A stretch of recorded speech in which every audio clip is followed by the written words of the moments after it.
My name is Jack, and for 20 years, I lived a lie. A beautiful, meticulously crafted lie that began the day I married Dana and welcomed our daughter, Sophie, into the world. I thought I had it all.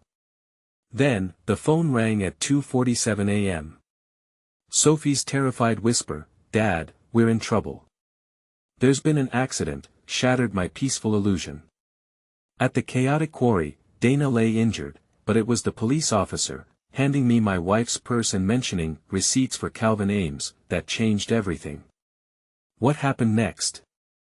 Her unlocked phone revealed a secret bank account, a life insurance policy taken out on me, and then, the paternity test results. In one agonizing night, my entire world imploded. Dana lay in her hospital bed, bandages wrapped around her head, looking small and fragile, completely unaware her meticulously constructed world was about to burn. Before I tell you what happened when they saw me, please take a moment to like and subscribe, but only if you genuinely enjoy this story. Also, I'd love to know where you're watching from and what time it is there. Drop a comment below. The one who created her disappeared, and I held her hand for 20 years. The phone rang at 2:47 a.m., cutting through the silence like a rusty blade. I'd been lying awake anyway, staring at the water stain on our bedroom ceiling that looked like a middle finger. Seemed appropriate considering how life had been treating me lately. Dana was beside me, breathing that deep, satisfied sleep of someone whose conscience never kept them up at night. Her face was pale as moonlight, a small cut on her forehead already bandaged. She looked up when she saw me, and the relief in her eyes nearly broke me. "Sir, you can't." A young cop tried to block my path. "That's my daughter and my wife." I looked back at Linda. "Where is he?" Linda's face went carefully neutral. "He's in custody. Calvin Ames.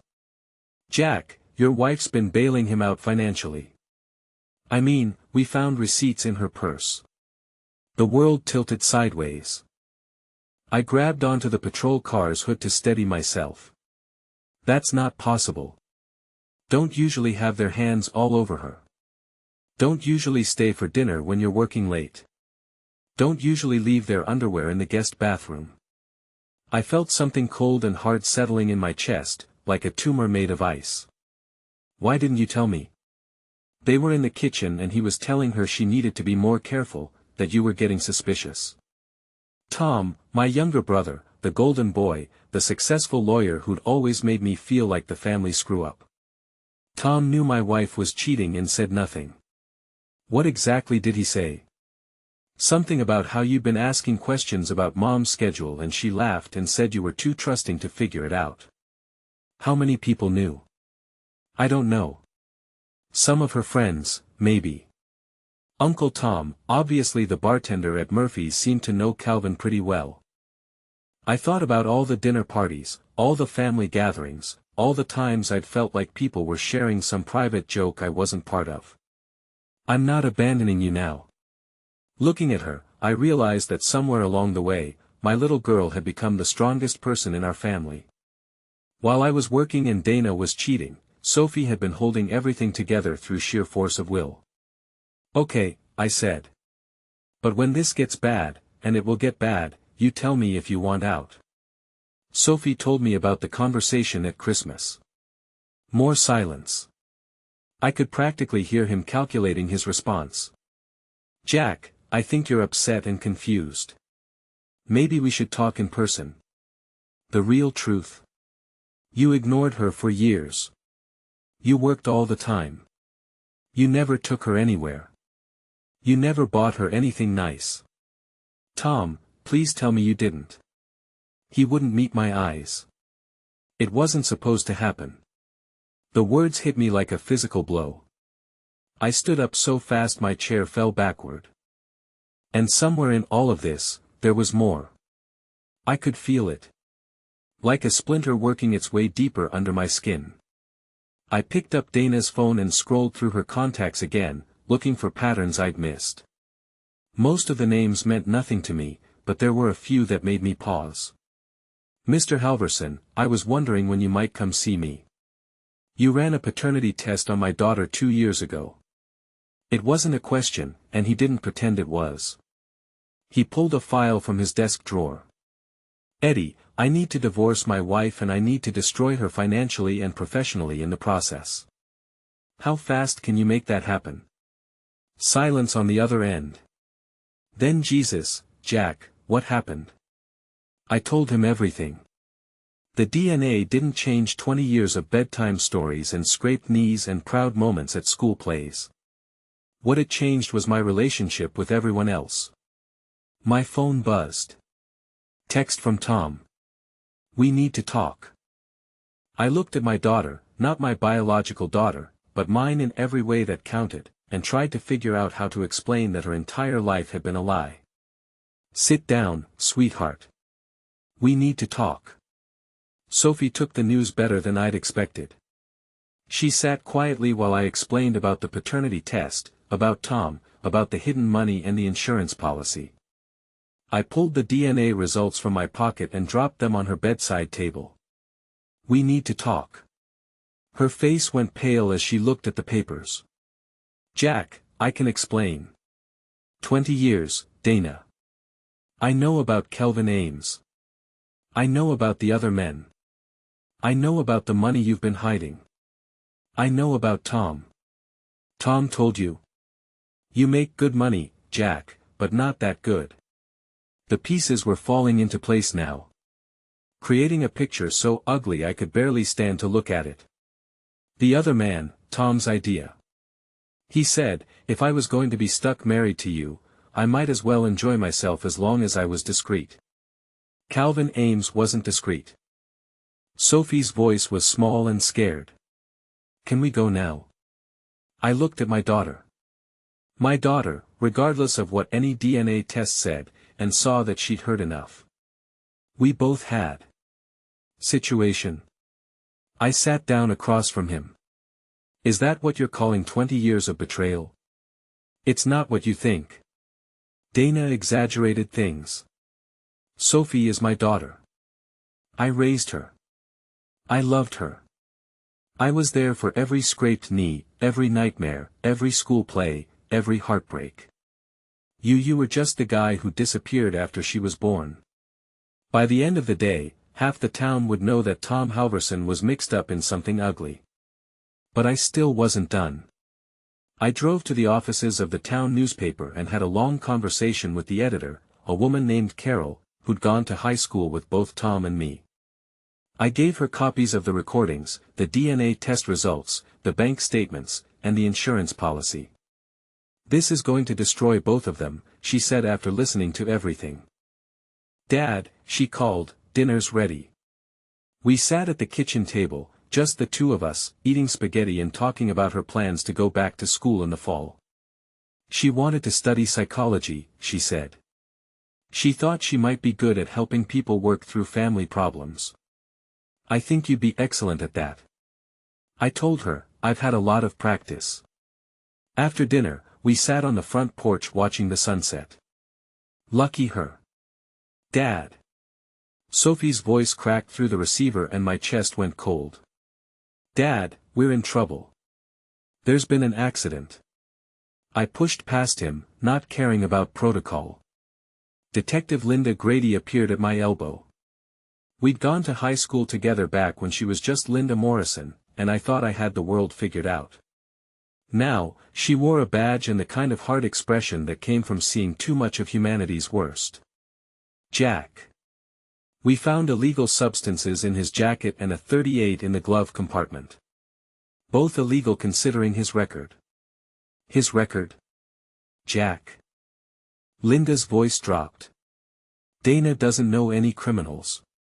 She's a lawyer for Christ's sake.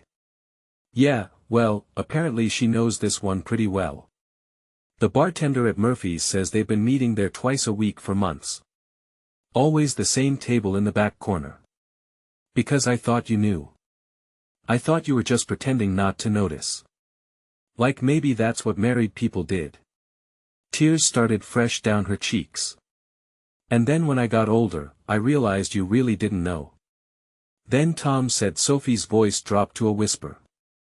He said maybe it was time to tell you the truth about everything. What truth? I don't know. They stopped talking when they saw me. Turns out they were. The joke was me. My phone buzzed. Text message from Tom. Heard about the accident. It won't get worse than it already is, she said. She was wrong about that. It was about to get much, much worse. The next morning, I called in sick to work for the first time in 3 years. My boss, Jerry, didn't ask questions. Yeah, maybe we should. How about you come over here right now? I can't. I'm in court all day, but maybe this evening. Tom, come over here now. What did you think was going to happen? I worked to pay for her law school. I worked to pay for this house and her car and Sophie's private school and everything else she wanted. I worked so she could have the life she said she wanted. But you didn't give her attention. You slept with my wife. It was one time, maybe 2. It didn't mean anything. When does it matter? When, Tom? Doctor from Martinez, Sophie's pediatrician when she was little. Why would Dana have been texting with him? The messages were from 2 years ago, but they were strange. Clinical discussions about compatibility and genetic markers. He'd been expecting this conversation. Your wife requested the test. She said she needed to know for medical reasons, family history concerns. And he handed me a sheet of paper. The technical language was dense, but the conclusion was clear enough. The affairs, the money, Calvin Ames, Tom's betrayal, the paternity test. By the time I finished, Eddie was whistling low under his breath. This is a nuclear bomb, Jack. You sure you want to detonate it? I'm sure. There are things you don't understand. I texted back. I understand enough. Stay away from me and stay away from Sophie. Jack, I turned off my phone. When I finished, she was quiet for a long moment. So, Uncle Tom is my biological father. Yes. And Mom's been stealing from us for years. Yes. 20 years of lies. Sophie moved to the far side of the room, giving us space, but staying close enough to hear everything. I was grateful for her presence. She was the only honest person left in my family. It's not what you think, Dana said weakly. Tom told me enough. The rest I figured out myself. She laughed, a bitter sound that didn't match her injuries. Poor Jack, still clueless after all these years. Enlighten me. Calvin was a mistake. He was supposed to be a simple transaction. I helped him with some legal trouble. He helped me with some personal needs, but he got greedy, started demanding money, threatening to tell you everything if I didn't pay him. So, you were paying him blackmail. We're done here, Dana. Don't try to contact us. Don't try to come home when they release you. As far as Sophie and I are concerned, you're already dead. As we walked toward the door, Dana called after us. Made it sound worse than it was. So, you didn't sleep with my wife on my wedding night? He couldn't meet my eyes. That was a mistake. We were both drunk and you didn't father my daughter and then let me raise her for 20 years without telling me the truth. Jack, I'm not finished. You want to know what's going to happen now?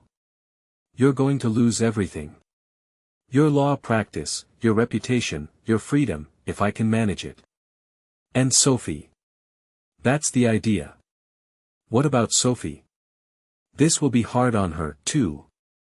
Sophie's stronger than both of them combined. She'll be fine. It was the first peaceful moment I'd had in months.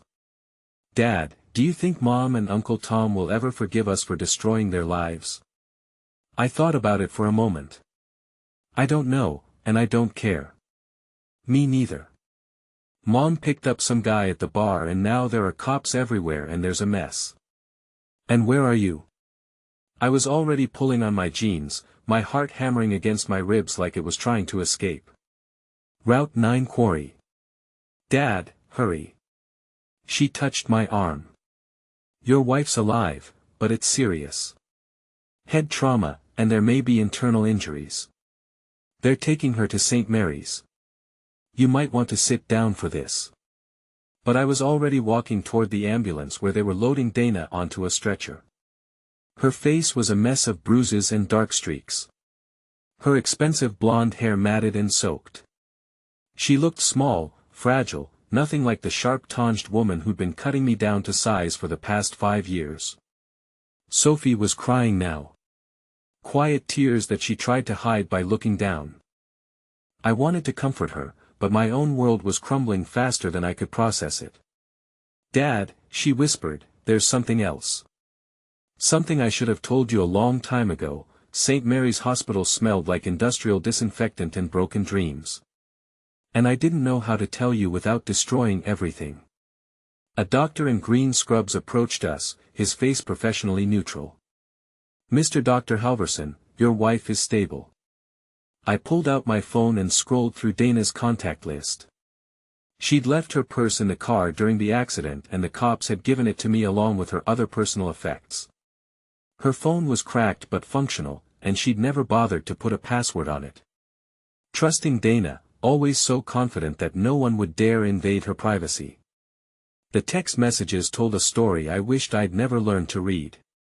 Is Dana okay? Do you need anything? I stared at the message for a long time.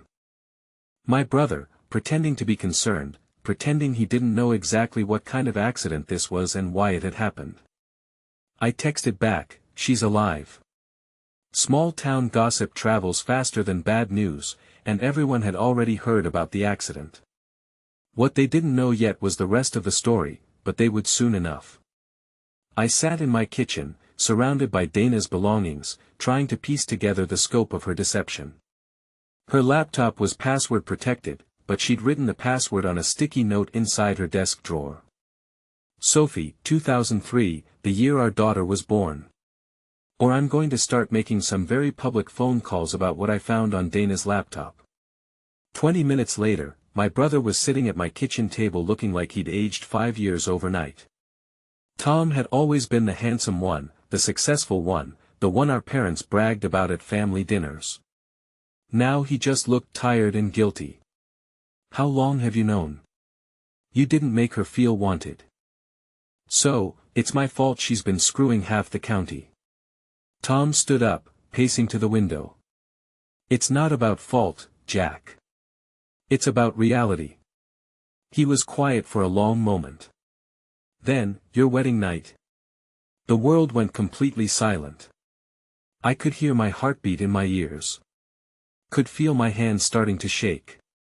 Not the kind of thing you'd expect between a lawyer and a doctor, unless I grabbed my laptop and started researching paternity tests. What I found made my hands shake so badly I could barely type. Dr. Martinez specialized in genetic testing and according to his website, he offered discrete paternity testing services. The room started spinning. Probability of paternity 0. I stared at the paper until the words blurred together. Sophie isn't my daughter. Biologically, no. I'm sorry. Okay. First thing we do is freeze all joint accounts. Then we file for divorce on grounds of adultery with a request for emergency spousal support termination. The criminal association with Ames gives us grounds to argue she's a flight risk and a danger to marital assets. What about Sophie? Whatever he was about to say, I didn't want to hear it. Not yet.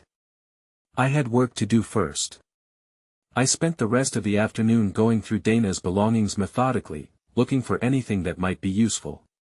What I found was a safety deposit box key hidden in her jewelry box along with a bank statement from an account I'd never heard of. And she might have been planning to have you ended. It's possible. Sophie nodded slowly, processing it all. Then she looked up at me with eyes that were older than her 20 years. You're still my dad. It's exactly what I think. You've been cheating on me for years. You've been stealing money from our joint accounts. You took out a life insurance policy on me without my knowledge. And Sophie isn't my daughter. You want to know the truth? The real truth. Tom and I have been together since before I met you. You were never anything more than a convenient cover story. The words hit me like physical blows, but I kept my face neutral. I was managing a situation until he got drunk and decided to take me for a joy ride to celebrate his latest payday. I stared at this woman I'd been married to for over 2 decades and realized I'd never known her at all. She was a complete stranger wearing my wife's face. "There's one more thing," she said, and something in her tone sent a chill through me. "The life insurance policy you found? Jack, you can't prove any of this. It's all just the ramblings of a woman with a head injury. No one will believe you." I turned back to her, and for the first time in this whole nightmare, I smiled. "I wanted to tell you, I tried to tell you multiple times, but Dana said it would destroy you, and Sophie was happy, and you didn't plan to have me end it for the insurance money." "What?" "No, that was all Dana's idea. I told her it was insane that we couldn't. But you went along with it. She never wants to see you again. You can't keep me from my daughter. Watch me." I stood up to leave, but Tom grabbed my arm. "Jack, please." The story ran on the front page 2 days later. Local lawyer and brother conspire in insurance fraud scheme. It had everything. Adultery, betrayal, hidden money, attempted homicide. The kind of story that small towns never forget. We sat in comfortable silence for a while, and I realized that despite everything, the lies, the betrayal, the pain, I was happier than I'd been in years. I had my daughter, I had my house, and I had the truth. Sometimes that's enough. Dana was sentenced to 12 years in prison. Tom lost his law license and got 5 years. They're putting Mom in an ambulance. The drive took 12 minutes. That felt like 12 hours. My hands gripped the steering wheel so tight I thought I might snap it in half. Dana had been working late again. What happened? I looked at the wreckage, trying to piece together the physics of disaster. Near as we can tell, she was driving with a passenger. Male, mid-30s. They hit the pole at about 50 miles per hour. Is she going to make it? I asked the paramedic. We're doing everything we can. Are you the husband? Yeah, I'm the husband. The fluorescent lights buzzed overhead like angry wasps, casting everything in a sickly green pall. Dana was in surgery, had been for 3 hours. Sophie and I sat in the waiting room surrounded by vending machines that hummed and clicked like mechanical vultures. Tell me, I said finally. Whatever it is, just tell me. Sophie twisted her hands in her lap. The surgery went well, but she's in a medically induced coma. We need to monitor the brain swelling. When will she wake up? Hard to say. Could be days, could be weeks. Calvin wasn't the only one. There was Marcus, a contractor who'd worked on our kitchen last year. There was David, her paralegal. There was someone listed only as Wednesday guy with a string of messages that made my stomach turn. But it was the photos that really destroyed me. We need to talk. His response came immediately. Of course, whatever you need. Whatever I need. What I needed was to never have married Dana Kowalski 22 years ago. What I needed was to have paid attention to the signs instead of working 60-hour weeks to pay for her law school and her clothes and her car and her lifestyle. Even her security measures were sentimental lies. The laptop told me everything I needed to know, and a lot I wished I didn't. Email chains with her girlfriends discussing her adventures, calendar entries for meetings that were clearly not business-related, and bank statements that showed a pattern of cash withdrawals I'd never questioned because I'd trusted her to manage our finances. $15,000 over the past 6 months, withdrawn in small amounts from our joint account. Money I'd earned working overtime. I asked without preamble. Jack, this isn't the time. How long? He rubbed his face with both hands. A couple of years, maybe 3. Dana's a beautiful, intelligent woman. She has needs. Stop. I held up my hand. Just stop talking before I do something we'll both regret. My wedding night. You passed out drunk in the hotel room. She was crying. Said she felt abandoned on the most important day of her life. I was just trying to comfort her and it happened. I sat down hard in my chair and tried to breathe. Sophie's medical records listed her as O negative. Mine were a positive. Dana's were B positive. I'd never thought about it before. Who is the father? The test only compared her DNA to yours to determine paternity with someone else. We'd need their sample. But I already knew the timeline, Tom's guilt, the way he'd always been especially close to Sophie. The way our parents had always commented on how much she looked like the Halverson side of the family. Legally, you're her father regardless of biology. You've been her primary support for 20 years. Unless she requests otherwise, custody shouldn't be an issue. And Tom? Eddie's voice turned cold. The account had been opened 3 years ago with a deposit of $50,000. Since then, there had been regular deposits and withdrawals, always in cash. The current balance was over $200,000. Money she'd been hiding from me. Money that should have been part of our marital assets. I know, and you're still my daughter. What are we going to do? Before I could answer, my phone rang. The hospital. Dana was awake. She is your daughter. Biology doesn't matter. You're right. Biology doesn't matter. Sophie will always be my daughter. Keep talking. Tom was married when we started dating. His wife was pregnant and he couldn't afford a scandal. So when you asked me out, he told me to say yes, keep you interested, keep you distracted while he figured out his situation. And then his wife miscarried and she left him and we thought we could finally be together. That wasn't my idea either. Tom's been getting impatient. 20 years is a long time to wait for your real life to start. He thought if something happened to you, an accident, maybe something that looked natural, we could finally be together without all the complications. Sophie made a small sound from across the room like she'd been punched in the stomach. You were planning to end me. Actually, Dana, I've been recording this entire conversation. I held up my phone showing the voice recorder app that had been running since we walked into the room. The look on her face was worth every moment of pain she'd put me through. The recording changed everything. Eddie played it for the district attorney, who immediately opened an investigation into Dana's hidden assets and her relationship with Calvin Ames. You took out the policy. Tom's face crumpled. I was weak. I've been weak this whole time. Dana's always been able to make me do things I knew were wrong. We're brothers. We can work this out. I looked down at his hand on my arm, then back at his face. We're not brothers anymore. I walked out of Murphy's bar and drove straight to Tom's office. Dana was arrested in her hospital bed on charges of insurance fraud and conspiracy. Tom was arrested at his office in front of 3 clients and his entire staff. Calvin Ames, already in jail, was charged as an accessory. But the real satisfaction came when I got the call from Eddie. Jack, you're not going to believe this.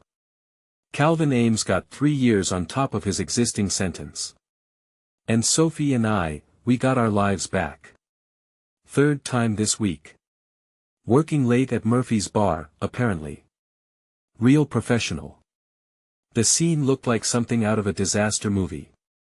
Red and blue lights painted the asphalt in sick colors. Your daughter was in the back seat. Seatbelt saved her life. I walked over to Sophie, my legs feeling like they were made of wet concrete. She threw her arms around me and I could smell fierce sweat and something else. Something that made my stomach turn. The words tasted like ashes. As the ambulance pulled away, sirens wailing, I noticed Linda still watching me with that cop look. The one that said she knew something I didn't, and I wasn't going to like it. Linda, who is Calvin Ames? She pulled out a small notebook, flipped through a few pages. At 20, she looked like a little girl again, lost and scared. Mom's been seeing men for years, Dad. Not just Calvin. Others, lots of others. The words hit me like physical blows. Brain injuries are unpredictable. After he left, I sat there staring at the industrial carpet trying to process everything. My wife of 22 years was a serial cheater. My daughter had been carrying this burden for years. And now Dana was lying unconscious 3 floors above us, her secret safe in her damaged skull. Dana in positions I hadn't seen her in for years, with men I'd never met in places I didn't recognize. Years of documentation of her double life stored carelessly on a phone she left lying around the house every day. Dad. Sophie was watching my face. What is it? What I needed was a time machine and a baseball bat. What I had was a cheating wife in a coma, a daughter who'd been protecting me from the truth for years, and a brother who'd been protecting my wife from the consequences. Sophie, I said, I want you to go stay with your friend Jessica for a few days. Dad, no. I want to stay with you. Money I thought was going towards Sophie's college fund or Dana's student loans or our retirement. Instead, it had been funding her affairs, hotel rooms, dinners, gifts for men who weren't her husband. My phone rang. Tom's name on the caller ID. Jack, I'm so sorry about Dana. And you said nothing. What was I supposed to say? Hey, Jack. Your wife is sleeping around. You seemed happy. But Tom kept going, and I realized he wasn't just defending Dana. He was defending himself. She tried to make it work with you. She really did. But you were never there emotionally or physically. And the second time, Sophie's first birthday party. You were outside grilling and Dana was in the kitchen and she was talking about how lonely she felt, how you never touched her anymore. And I hit him. My fist connected with his jaw before I even realized I was moving. He stumbled backward, knocking over a chair, a red line forming on his split lip. Never had reason to. But now I needed to know the truth. All of it. I drove to Dr. Martinez's office like a man possessed. Not like me, like Tom. I drove home in a daze, the DNA results burning a hole in my jacket pocket. Sophie was at school. Wouldn't be home for hours. The house felt like a mausoleum full of 22 years of lies and false memories. What about Tom? I want him to suffer, too. Jack, I get it, but Tom's not your spouse. There's no legal remedy for your brother being a piece of crap. Then I'll find another remedy. I also found something else. A life insurance policy on me that I'd never signed. A very expensive policy with Dana as the sole beneficiary. My hand started shaking again. The policy was dated 6 months ago, right around the time Dana had started asking me to go on more adventure trips. We drove to St. Mary's in silence. Both of us lost in our own thoughts. I wasn't sure what I was going to say to my wife when I saw her, but I knew it wasn't going to be pleasant. Dana was propped up in her hospital bed, looking small and fragile with bandages wrapped around her head and 4 in her arm. But you're done. I pulled out the divorce papers Eddie had prepared and set them on her bedside table next to the DNA results. You're divorcing me now while I'm in the hospital. I'm divorcing you because you're a lying, cheating thief who's been playing me for a fool for 2 decades. But by then you proposed and Tom's law practice was just getting started and it seemed easier to just go through with it. So, you married me as a favor to my brother. I married you because Tom asked me to. The plan was to divorce you after a year or 2, but then I got pregnant with Sophie, and Tom thought it would look better if she had a stable home with a father who wasn't going anywhere. I looked over at Sophie, who was standing frozen by the window. We were planning for contingencies. Tom said accidents happen all the time to men your age who work dangerous jobs and don't take care of themselves. I stood up, my hands shaking with rage. You're both insane. We're practical and we would have been happy, all 3 of us. The insurance company flagged the policy as potentially fraudulent, and the State Bar Association launched an ethics inquiry that would likely end Dana's legal career. But I wasn't done yet. Tom had been calling and texting for days trying to arrange a meeting. I'd ignored him until now, but it was time to finish this. I arranged to meet him at Murphy's bar, the same place where Dana had been meeting her lovers. So, this is Dana's fault. Not entirely, but Jack, you have to understand, I've been in love with her since college before you even met her. When you started dating her, it nearly ended me. So, you decided to end me instead. I never wanted to hurt you. His secretary tried to stop me, but I brushed past her and walked into his private office where he was meeting with a client. Gentlemen, I'm sorry to interrupt, but I thought you should know that Tom here has been under investigation by the district attorney's office for insurance fraud and conspiracy to commit homicide. The client, a well-dressed businessman I recognized from around town, went pale. Tom, is this true? Tom had followed me into his office. The hidden bank account. It turns out Dana's been skimming money from her law firm's client trust fund for years. The partners just figured it out and they're pressing charges. She's looking at serious prison time. How serious? An ambulance sat with its back doors open. Paramedics working over a stretcher. A black sedan was wrapped around a telephone pole like a metal pretzel. Steam rising from its crushed hood.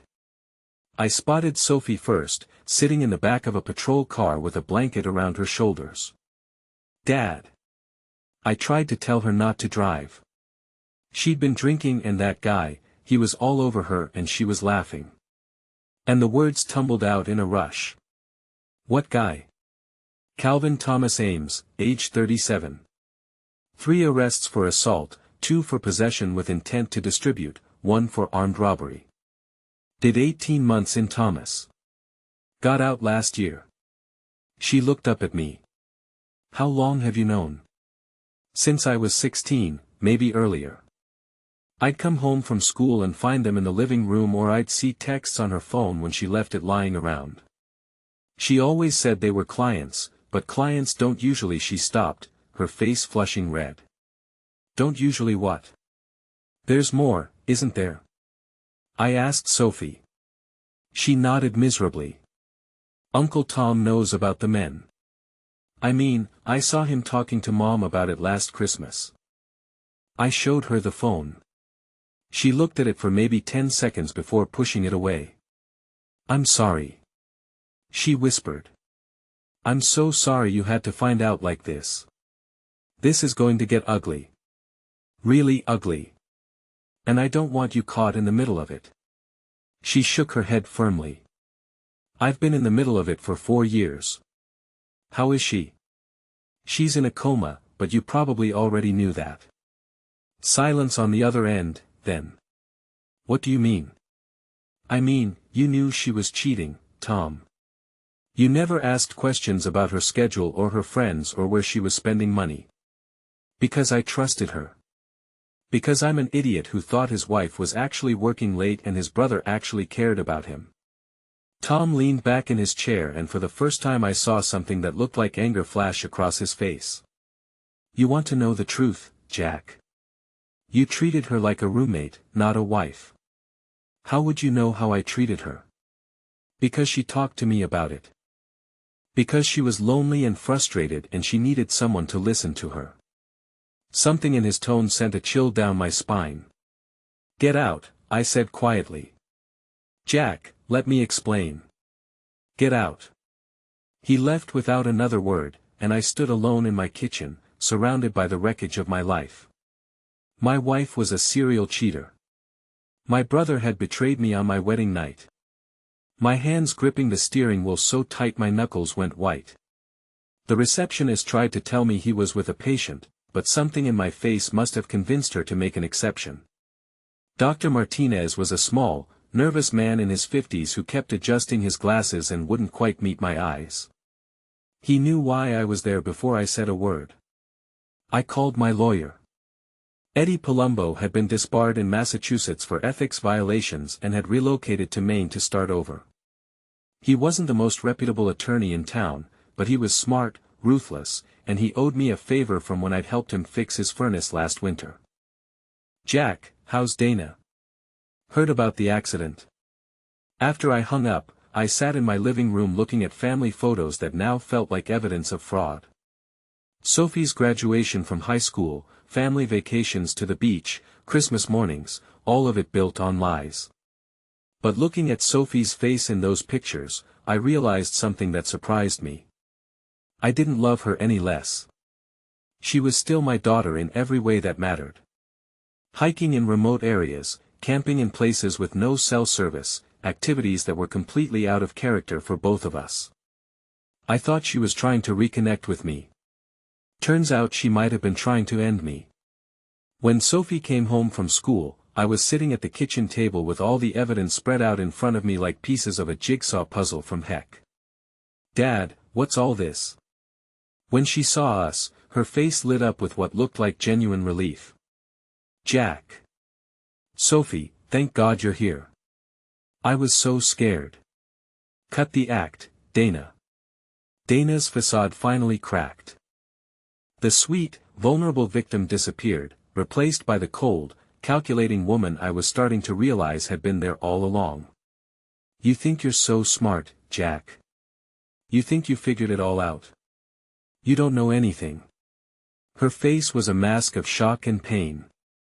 "So, Tom is Sophie's father, and you've both been lying about it for 20 years. Tom's been supporting her this whole time. Where do you think the money for her private school came from? Her college fund. Sophie would have had her real father. I would have had the man I actually love. And you?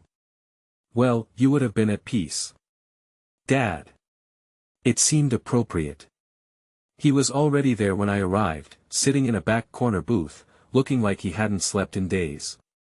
He'd always been the handsome brother, but now he looked haggard and desperate. "Jack, thank God. We need to talk about this situation. I just wanted to be with her. And Sophie, God, Jack, Sophie is my daughter, and I've missed 20 years of being her real father."